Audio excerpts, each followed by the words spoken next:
never written any statement.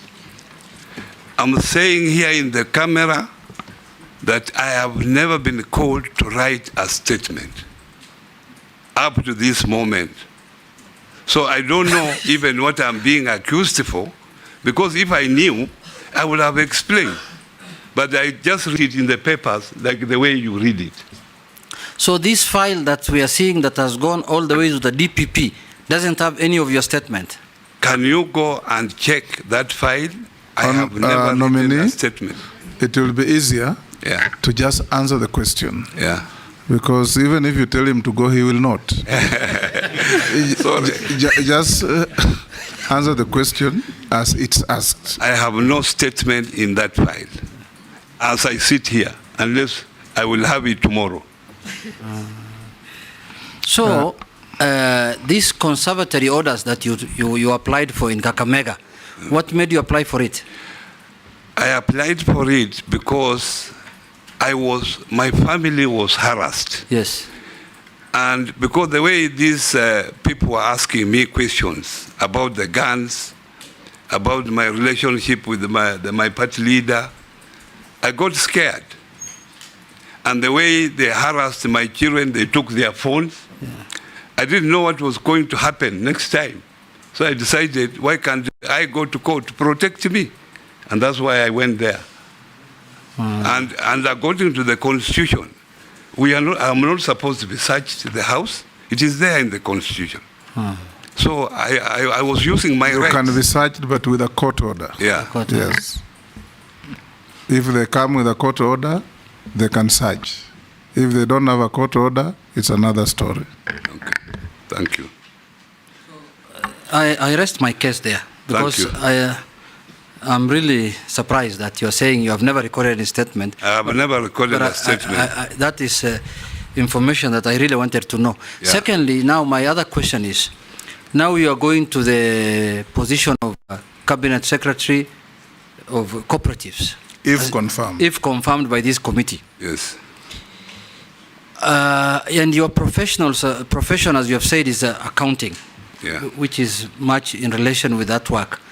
There is the SME, micro and small medium enterprises, which is the backbone of this economy. That is the group that drives this economy. What do you think, what measures will you put in place to make sure that these SMEs survive the current economic situation that is going on in this country of high interest rates and other things? Secondly, the famous, and unfortunately me and you are on the same line, before elections and after elections, until now we are found together in this place. How will you handle Hustler Fund? It's in that ministry.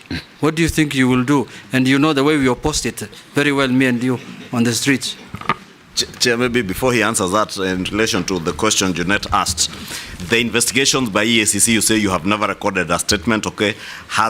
Are you aware if any of your former colleagues or staff at the county government of Kakamega have recorded any statements with EACC? And lastly, has the Office of the ODPP, Office of the Director of Public Prosecutions, ever contacted you in relation to this matter or prosecuted you? I wouldn't know if any member of Kakamega County recorded a statement, because I'm no longer a governor.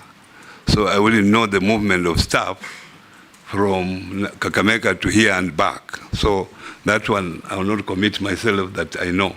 However, I know one of my colleagues who was called to record a statement. Chairman, on the same, just briefly on the EACC, have you ever been to EACC offices, the headquarters here? Yes. In October? Yes. What did you go to do there? I had gone to collect my phones because they had taken my phones of my children. My children were crying, they want their phones. So I followed them to go and collect the phones. And when I went there, they kept me waiting. They were saying they were scanning the phones. And later, after some 2-3 hours, they returned me the phone. That's what took me there. So while there, you did not write any statement? I didn't write any statement. Did you get your phones back? I got my phones back. except the computer. And the ODPP has never contacted you that you're supposed to be charged for any offense or you're supposed to be taken to court? He has never contacted me. The first time that I was contacted was early this month, around 8th, 9th there, when my lawyer told me that he had received a letter from the DPP that I have no case to answer, according to him. Let's have... yes. Yeah. You talked... the Hustler Fund and your previous pronouncements against it.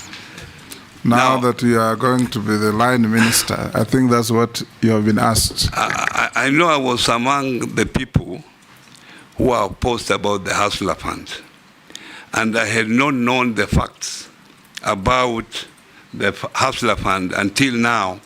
I've been briefed about the Hustler Fund. I think this fund, if well managed, is a fund that will take our people from poverty. The only problem through my briefing, the only problem is that this fund was launched in a hurry without proper legal structures in place. And in the process, the Treasury allocated 13 billion Kenya shillings. From those 13 billion, because of borrowing again and again, that figure has gone, the turnover has gone to 55 billion. From 13? From 13. And out of that 55 billion, 21 million people have been involved in the repeating borrowing. In the process, they have been able to recover 43 billion, sorry. It's a revolving fund. It's a revolving fund. So in the process, there is 12 billion, which has not been recovered.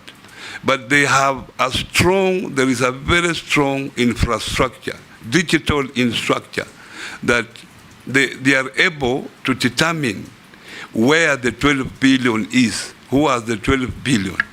The only problem is that there is no legal framework to recover that particular amount. You know, Fulisa is when you take Fulisa, when you load your phone, then the money is recovered automatically. But the digital infrastructure they have does not do that.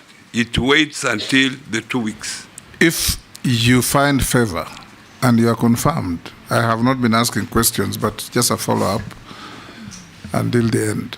If you are confirmed to take up this docket, what will you do then to have a better system to manage this fund and avoid leakages and losses? First thing I should admit here that the intention was very good, because this fund was supposed to address market failures at the lowest level, lowest pyramid. That person, even leave Mama Mboga, leave Boda Boda, the person below, even those people, the person who could not even afford 500 shillings. So it was supposed to address that. You borrow the money, and then you repay. When you repay, you get a